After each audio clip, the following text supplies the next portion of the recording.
And welcome gamers to another Web3 Gaming Weekly Recap. Goatfather here, and today we have a lot of exciting news and also a few disappointments. So let's begin with the exciting and happy news. So Splinterlands finally released their land gameplay on a test server. So if you own the Splinterlands land plot, you can try out this new game mode.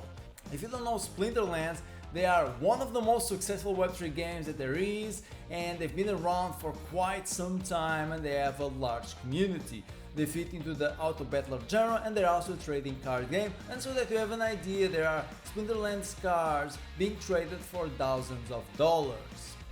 So I did mention a few disappointments, didn't I? Let's begin with the first one. Sage Labs launched, and it's another fully on-chain boring game that you should only play for two reasons. One, you want to farm some resources and get some tokens to get an extra buck. That's the first reason why you should play Sage Labs. And second, you suffer from insomnia and you need to sleep. So play Sage Labs and you'll fall asleep in 5 minutes. It works better than any drug out there.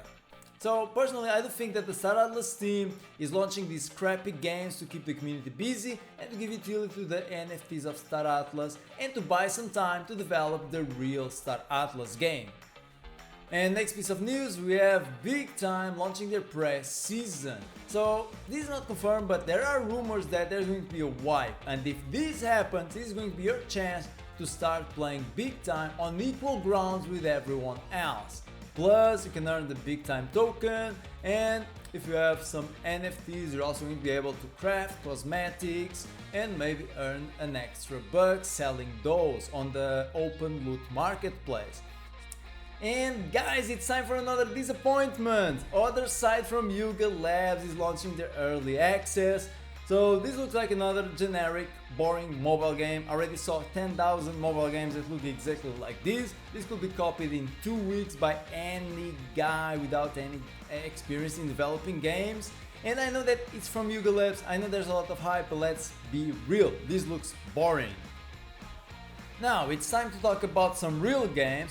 And here we have my Pet Hooligan registering their early access on the Epic Game Store. So this is a third-person shooter where you play with a psychopath bunny and you shoot other bunnies and you throw rockets and grenades at them. So it's a quite fun action game that I recommend you to try out. There's a big community already supporting these, the graphics look good, the gameplay looks good, so I do think that it's another game with a lot of potential, registered on a mainly Web2 gaming platform. Now, keeping the real games conversation, Shrapnel is going to be available on the Epic Game Store and you can wishlist it there already. So this is one of the most hyped games, it's made with Unreal Engine 5, the gameplay looks great and it's AAA quality. So I would say that if there are games that can bring Web3 gaming to the moon, Shrapnel is one of them. And now it's time to talk about strategy in Web3 gaming, where we have Blocklords announcing the farm invasions and battle mechanics. So Blocklords is a grand strategy game. They've launched their open beta just like 10 days ago, and now they're already announcing a new feature. Okay, we're going to have to defend your farm against invaders. So this is still not a PvP battle. It's just like a battle where you're going to have to defend your farm against like wild bears and raiders. Now, keeping the strategy genre conversation, we have another disappointment, this time Hash Rush. So guys, Hash Rush was that real-time strategy game that started their development 4 years ago, where they had the early mover advantage as the first ever real-time strategy game on the blockchain. And then they revamped the game and they launched a few builds last year, but they were crap, they were full of bugs, and it was impossible to play it. And recently they've mentioned something like, we're going to revamp the whole team, we're going to revamp the whole thing, we're going to fire some people, and we're going to bring you a build on June 2023. But this build was delayed because we're on October almost, and there's no playable open beta, okay, which was what was promised. And recently they've mentioned something like, as you've all noticed, things have been a little silent lately.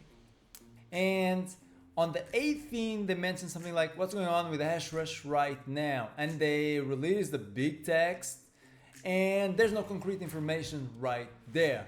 So what we know is that open beta, that promised open beta, was delayed, and no one really knows what's going on. No one really knows if this game is ever going to release to the public, and the hopes of the community are quite low regarding Hashrush. So guys, hopefully they're going to succeed, they're going to find solutions for all their problems, and we're going to have a Hashrush in 2023. That's all for this week, guys. As always, I'm going to keep you updated on everything that's going on in the Web3 gaming world. Thanks for watching, and I'll see you guys in the metaverse.